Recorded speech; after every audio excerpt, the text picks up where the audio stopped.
BFM Business, le grand journal de New York, Sabrina Quagliosi. Le grand journal de New York, toujours depuis les studios du Nasdaq à Times Square. Notre coup de projecteur, toujours sur le Digital Lab. On part à présent à la rencontre de Jean-Jacques Lothair-Moser. Bonjour. Bonjour. Merci d'être avec nous. Vous êtes le cofondateur et président de Monument Tracker. Oui. C'est une application, un guide touristique numérique, c'est ça? C'est ça. Si vous êtes arrivé de passer devant un monument et l'admirer sans en connaître son histoire, ce qui arrive de temps en temps, qui arrive de temps en temps, il y a tout le monde, non absolument. C'est justement c'est à ça que sert notre application aujourd'hui.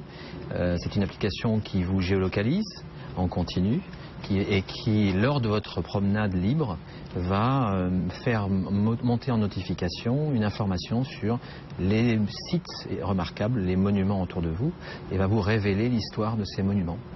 Donc au début, on l'a conçu comme un projet personnel, il y a 5 ans de ça. C'est-à-dire comme une activité secondaire, c'est-à-dire qu'on avait d'autres activités. Moi, j'étais dans le tourisme. Quand même un petit lien. Un petit lien, exactement.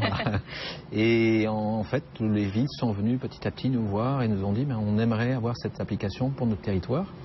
Et donc, le contenu historique, les contenus de données, les photos, les données GPS, etc., sont apportés par ces territoires. Et nous agrégeons ces éléments et ensuite on le livre au sein d'une application. Et puis, donc, les années passant, nous avons reçu plusieurs prix, des awards européens. Pas mal la tâche, là. Voilà, exactement. Pas mal de récompenses. Voilà, et donc chaque année pratiquement une récompense, que ce soit pour récemment la palme du contenu digital. On a été remarqué par Google encore très récemment. Donc on fait partie d'un programme d'accélération chez eux.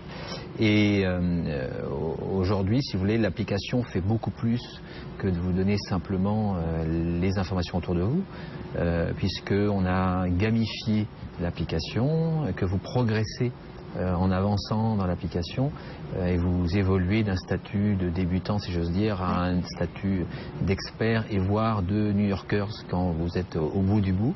Et le principe étant de solliciter votre curiosité sur des fonds anecdotiques, sur des jeux sous forme de quiz, chasse au trésor, concours photo, mais également des circuits selon des thématiques bien précises. Ça peut être des thématiques sur l'impressionnisme, on l'a fait récemment pour l'heure, ça peut être sur le cinéma, en fonction de lieux de tournage qui ont été tournés, et où à chaque fois on va vous amener sur le lieu de la prise de vue, avec le champ derrière visuel et la superposition de l'image qui correspond à cet élément visuel. Donc là par exemple en Normandie, c'est là où a posé Monet son chevalet, il a peint un paysage et vous pouvez voir au travers de l'appareil photo le plan réel et derrière la superposition de l'œuvre, la vision de Monet en l'occurrence. Vous vous êtes lancé il y a combien de temps? On a lancé ça en 2011 et aujourd'hui on compte une 60aine de territoires et 1 million d'utilisateurs. 1 million d'utilisateurs. 1 million d'utilisateurs. En France? Non, 60% étrangers, 40% de Français.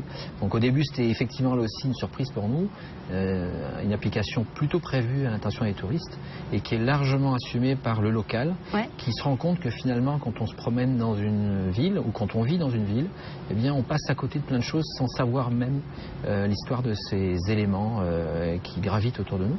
Et donc le Parisien comme le Niçois, comme le Bordelais, aujourd'hui sont des utilisateurs pour nous de l'application. Et donc là, vous avez envie de passer à l'étape suivante. Là, vous avez participé donc à ce programme. Vous avez passé 10 jours intenses à rencontrer, à découvrir les particularités de ce marché américain. C'est pas votre première visite? Non, c'est pas notre première visite, mais c'est vrai que le programme du Digital Lab nous a ouvert de vrais nouveaux horizons avec une dimension qui est très supérieure. On a nous par ailleurs développé une application pour les musées qui en fait révèle l'histoire de l'art des œuvres quand vous êtes face à l'œuvre, et on a été très très bien accueillis par les principaux musées new-yorkais. Vous les avez rencontrés? On les a rencontrés, on a fait des démos et ils sont impressionnés par ce que l'on propose. Et parce qu'aujourd'hui, est-ce que vous avez des concurrents ici aux États-Unis ou ailleurs La surprise pour nous, la vraie surprise, c'est de constater qu'on est en avance sur eux et sur leurs usages. Et donc on arrive légèrement en amont de leurs besoins. Donc ce qui est plutôt bien, puisque ça nous permet de préparer et d'élever leur niveau d'exigence sur justement toutes les problématiques mobiles. Parce que au-delà de la problématique usagée, vous l'avez compris, les territoires, les musées ont ce qu'on appelle un analytics, donc une analyse des usages, des centres d'intérêt. Un musée, par exemple, aujourd'hui, qui fait faire un audit sur ce que les gens aiment, sur la perception d'une expo, le font de façon temporaire sur une expo en particulier, et c'est du déclaratif. Là, en l'occurrence, on a une compréhension fine de ce que les gens aiment, de ce qu'ils font, de leurs intentions, du temps qu'ils passent dans le musée, devant chaque œuvre. Et ça, ce sont des informations primordiales pour un conservateur, notamment quand il va faire tourner ses œuvres. Et notamment, on montre aussi les éléments qui sont en archive. Et cela donne un scoring, donc une évaluation de l'intérêt du public pour des œuvres qui ne sont pas encore exposées. Ce qui permet justement de préparer des choses de plus en plus, comme ils disent ici, accurate, de plus en plus soignées et professionnelles. Alors, qu'est-ce que vous avez tiré de ce programme? Alors, on l'a compris, hein, des liens, des contacts, c'est très important. Absolument. Vous avez découvert des choses également sur ce marché américain. Alors, sur le marché américain, la première donnée essentielle, je dirais, c'est le décloisonnement entre culture et économie. C'est-à-dire que ce n'est pas de Carcassonne, c'est vraiment une même chose, et avec un souci omniprésent d'efficacité, de monétisation, avec un public qui en plus aux États-Unis est prêt à payer des services, est prêt à prendre du offline. Ce qui n'est pas qu'en France. Ce qui est beaucoup plus résistant en France. Dès lors que vous avez un service de qualité et que vous accompagnez votre utilisateur, ici ils n'hésitent pas. On le voit au niveau des tips, au niveau voilà, ils lâchent facilement. Et dès que par contre, ça, il faut que ça soit qualifié, il faut que ça corresponde à une exigence. Donc ça, c'est un premier élément pour nous d'appréciation. On a naturellement nous une clientèle d'Américains, donc ça nous permet aussi de mieux adapter notre contenu, notre produit à leurs exigences à eux. Et on a vu notamment que toute la partie carnet de voyage devait être développée pour eux. Et notamment, ils appellent ça le sticky app, c'est de faire en sorte que toute mon expérience de vie et de voyage sur un site, je dois la retrouver, elle doit être consignée à mon application et là je ne la quitte plus. Donc c'est l'un des points sur lesquels nous allons travailler là, dans les semaines qui viennent. Et alors là, vous vous dites que ça y est, vous êtes prêt pour venir attaquer ce marché américain? Alors, comment vous vous sentez là?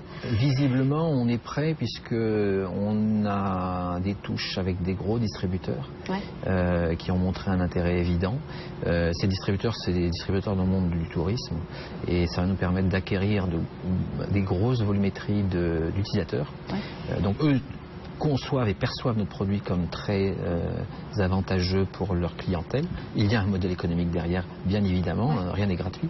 Et sur la partie indoor, ce qu'on appelle nous l'indoor, c'est-à-dire les musées et autres sites, là aussi un fort intérêt, alors qui est là aussi, vous voyez, centré sur le New-Yorkais et non pas sur le touriste. C'est-à-dire qu'aujourd'hui, les institutions muséales sont plus intéressées à bâtir un lien continu avec les résidents qu'avec les touristes qui viendront de toute façon ou qui viendront de toute façon pas. Donc il y a une construction là aussi qui nous ramène à cette idée que le local est vraiment important. Vous êtes combien aujourd'hui? On est 8 personnes au sein de notre tracker. Avec donc nos propres développeurs, nos propres ingénieurs, notre community manager et nos forces de vente. Et donc vous êtes prêts là à venir vous installer ici à New York ou comment ça va se passer? C'est vrai que j'imagine que vous en avez parlé aussi, c'est ça souvent qui ressort et c'est important d'avoir en tout cas l'un des cofondateurs présent sur le territoire. Absolument. Alors sur le marché nord-américain, on est en train d'évaluer un partenariat stratégique. C'est-à-dire que plutôt que de commencer from scratch comme ils disent ici, c'est-à-dire de commencer de zéro, s'appuyer sur un réseau qui va nous permettre d'accéder beaucoup plus rapidement à tout ce milieu culturel et institutionnel.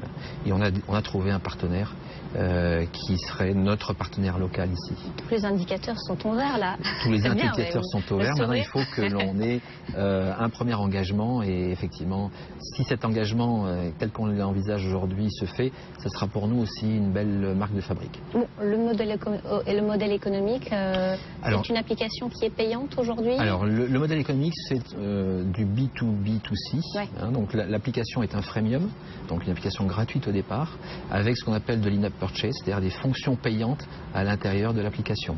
Donc par exemple l'application musée, vous avez au début l'application qui est gratuite, et ensuite vous avez tous les audio guides par exemple qui sont proposés dans l'application et qui sont eux payants, des services de visite guidée spécifiques qui sont payants, etc. Et sur les applications mobiles, pour le Monument Tracker, là en l'occurrence, ce sont des applications également qui sont gratuites au début pour que les utilisateurs puissent se l'approprier, et ensuite avec une fonction outgoing. Ce qu'on appelle l'outgoing, c'est pour je veux éviter les frais de roaming parce que ça coûte cher à l'étranger.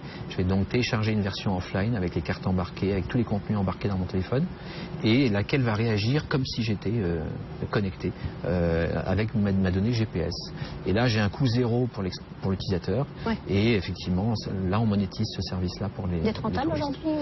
Pas encore, mais on y travaille. Voilà. Vous avez levé des fonds pour... On a levé des fonds, absolument. Oui. On a des business angels qui nous ont accompagnés et fait confiance en 2015, donc on vient de boucler une levée de fonds. Et BPI Innovation qui a également abondé sur ce projet, et avec de belles perspectives de croissance. Avec en 2016. donc des levées de fonds, ça sera suffisant pour venir pour une installation aux États-Unis, ou alors il va falloir avoir un nouveau on tour espère, de table? pour l'instant, on ne fera pas un deuxième tour de table, pas tout de suite en l'occurrence. Si on en fait un, ça sera plutôt fin 2016 ou 2017.